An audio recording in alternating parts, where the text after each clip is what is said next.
Hello students, once again welcome to the class. As you know, this is the video lecture series on partnership final account. Through this lecture, you will easily understand how to prepare a final account.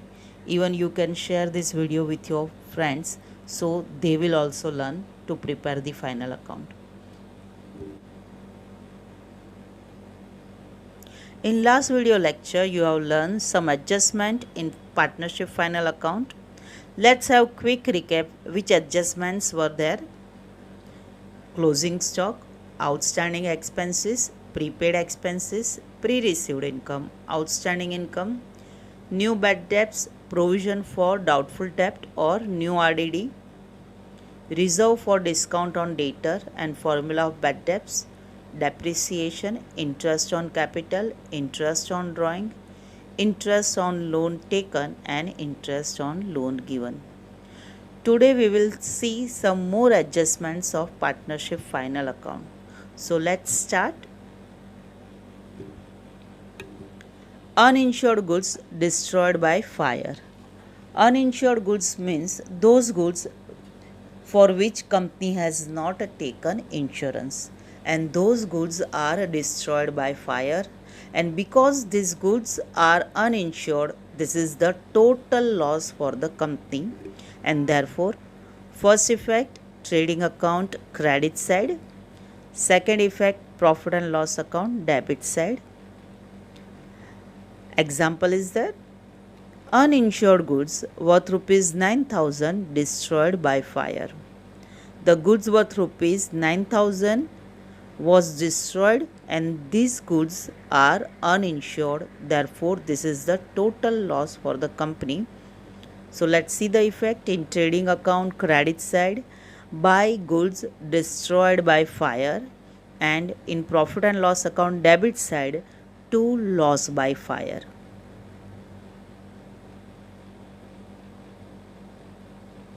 Partly insured goods destroyed by fire. Partly insured means out of total goods, some goods are insured and other goods are uninsured. The goods which are insured and lost by fire, for that company can put up claim in the insurance company, and other uninsured goods which is loss in fire, that is loss for the company.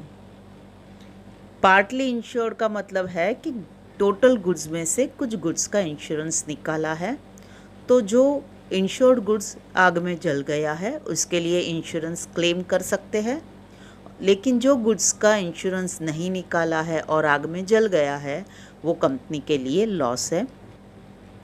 Goods worth rupees 9,000 destroyed by fire, company admitted insurance claim rupees 6,000. Total goods जो आग में जल गया है वो 9,000 का है और इंश्योरेंस क्लेम कंपनी का 6,000 का है. इट मीन्स 3,000 के लिए कंपनी को लॉस हो जाएगा. Let's see the effect. Trading account credit side. Here in trading account credit side you will write full amount of the goods which is destroyed by fire. आग में जितना total goods जल गया है वो पूरा अमाउंट आपने ट्रेडिंग अकाउंट क्रेडिट साइड दिखाना है. And second effect will be divided in two part. First, profit and loss account debit side, loss by fire जो 3,000 का हुआ है, and B effect balance sheet asset side insurance claim 6,000. जो insurance company के पास से claim करेगी और जो पैसा इंश्योरेंस कंपनी उनको देगी वो अमाउंट आएगा balance sheet asset side. Let's see trading account credit side. You have to record as buy goods destroyed by fire 9,000. Profit and loss account debit side to loss by fire जितने का नुकसान हुआ है 3,000. Balance sheet asset side insurance claim 6,000 जितने का company claim करने वाली है इंश्योरेंस कंपनी के पास वो अमाउंट आपने दिखाना है balance sheet asset side. Insured goods destroyed by fire. It means for all goods company has taken insurance and it is destroyed in fire, so that company can put up claim in the insurance company Therefore, this is not the loss for the company. Let's see the first effect, trading account credit side. Second effect, balance sheet asset side. Let's see the example. Insured goods worth rupees 9,000 destroyed by fire. 9,000 का goods जिसका insurance निकाला था वो आग में जल गया है. First effect, trading account credit side you have to record buy goods destroyed by fire, and in balance sheet asset side you will record insurance claim. Goods stolen, इसका मतलब है गुड्स का चोरी हो जाना. In this adjustment it is not mentioned that these goods are insured. It means these goods are uninsured. ये goods चोरी हो गया है, उसका इंश्योरेंस निकाला है, ऐसा कुछ मेंशन नहीं है. इसका मतलब ये है कि ये अनइंश्योर्ड है and therefore this is the total loss for the business. और ये कंपनी के लिए जो भी गुड्स का चोरी हुआ है वो लॉस है. So first effect in trading account credit side. Second effect profit and loss account debit side, क्योंकि पूरा अमाउंट का लॉस हुआ है इसलिए profit and loss account debit side. For example, goods worth rupees 7,000 stolen, 7,000 के goods का चोरी हो गया है. Trading account credit side you will record as by goods lost by theft, and in profit and loss account debit side you will record as to loss by theft. Trading account में credit side आपको लिखना है by goods loss by theft, क्योंकि goods का चोरी हो गया है और लॉस हुआ है, इसलिए प्रॉफिट एंड लॉस अकाउंट के डेबिट साइड आप शुरुआत करोगे to loss by theft. Goods distributed as free sample. Many companies distributes their goods as a free sample to increase the sale of their product. In simple word, we can say that for advertising purpose, they have distributed these goods. Therefore, the first effect will be in trading account credit side because goods का distribution हुआ है. goods आप हमेशा record करते हो trading account में. Therefore, first effect is trading account credit side. Second effect, profit and loss account debit side.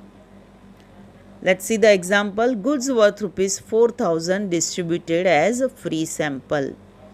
As free sample goods को distribute किया है. So trading account credit side buy goods distributed as free sample. आपने पूरा लिखना है buy goods distributed as free sample. Second effect profit and loss account debit side. To advertisement or suppose advertisement account is already given, then in that advertisement account you have to add and you have to write as goods distributed as free sample.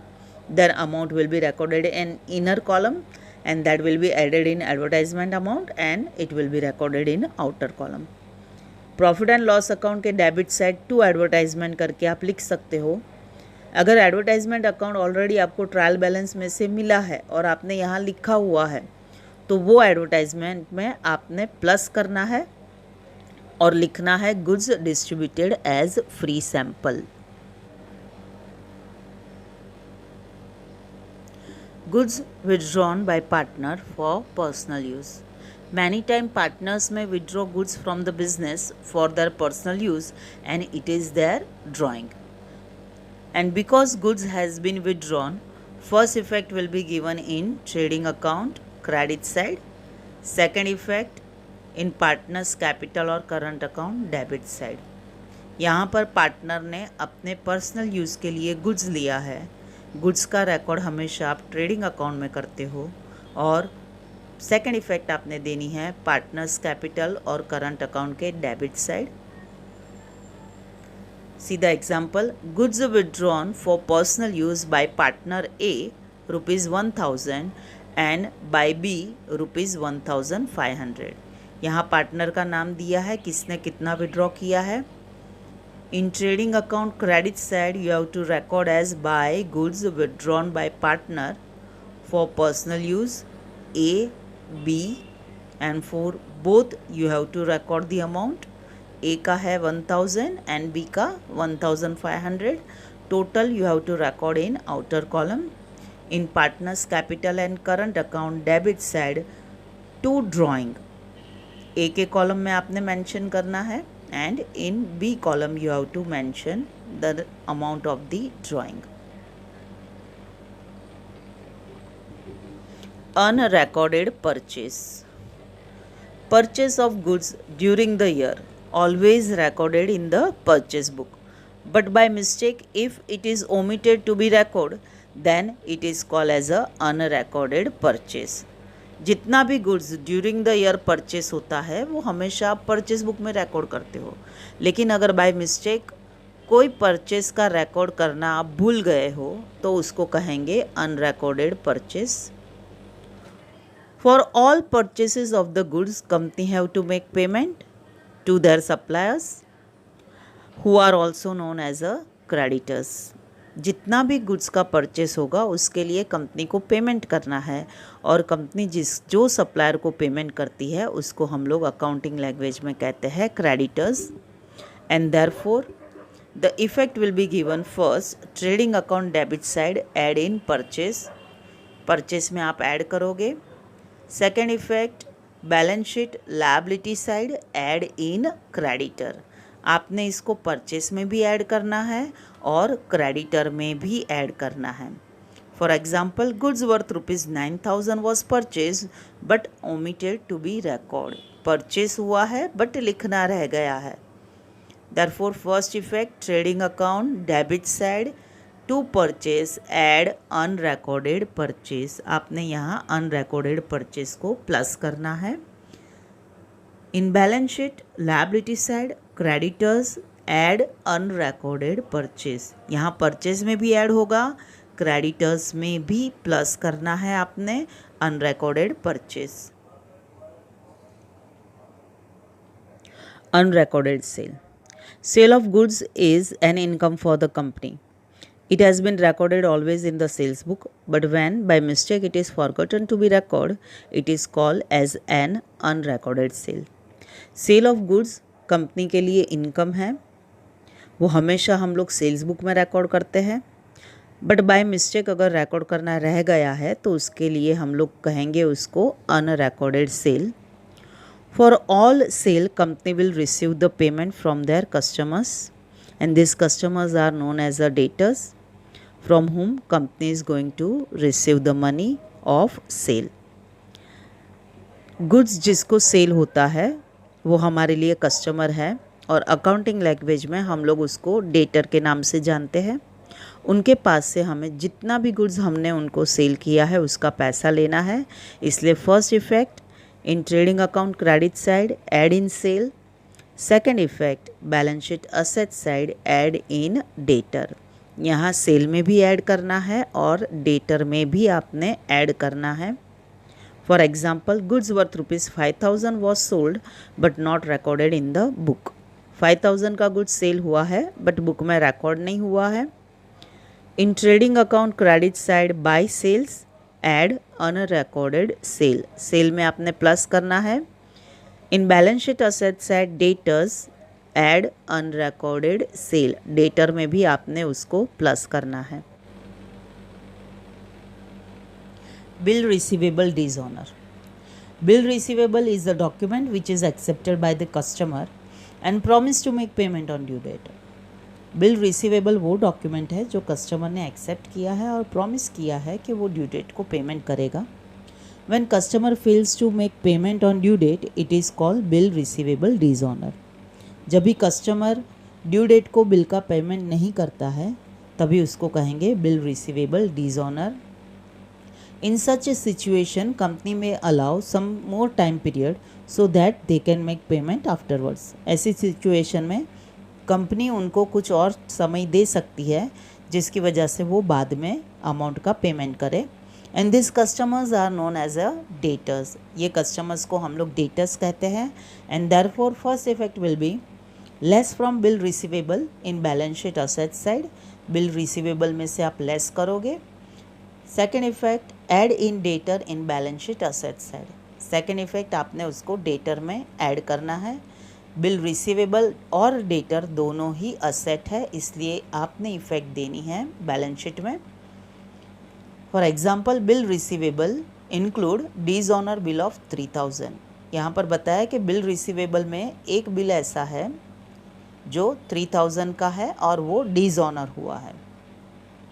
In balance sheet asset side, first from bill receivable you have to deduct, you have to less the amount and you have to write dishonored bill receivable. Bill receivable में से आप उसको less करोगे और वहाँ पर लिखोगे dishonoured bill receivable. And second effect in asset side only debtors, add in debtors and you have to write dishonour bill receivable. Debtor में आपने प्लस करना है और लिखना है dishonour bill receivable. So in balance sheet less from bill receivable and add in debtors.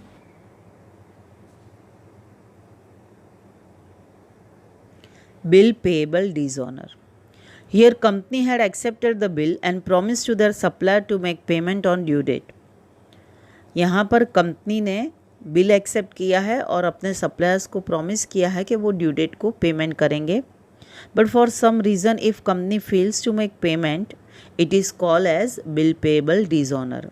अगर कुछ reason से कंपनी पेमेंट नहीं कर पाती है तो उसे कहेंगे bill payable dishonour. But afterward, company will make payment to their suppliers and the suppliers are known as creditors. बाद में कंपनी सप्लायर्स को पैसा देगी और सप्लायर्स को हम लोग कहते हैं creditors. And therefore first effect less from bill payable in balance sheet liability side. Second effect add in creditor in balance sheet liability side. यहाँ पे बिल पेएबल में से लेस करना है और क्रेडिटर में आपने उसको ऐड करना है। दोनों ही आपको मिलता है बैलेंस शीट में liability side. For example bill payable includes dishonoured bill of ₹1500। Bill payable में एक डिसऑनर्ड बिल इंक्लूड है। In balance sheet liability side bill payable less dishonour bill payable. Bill payable में से आपने लेस करना है और लिखना है डिसऑनर्ड बिल पेएबल।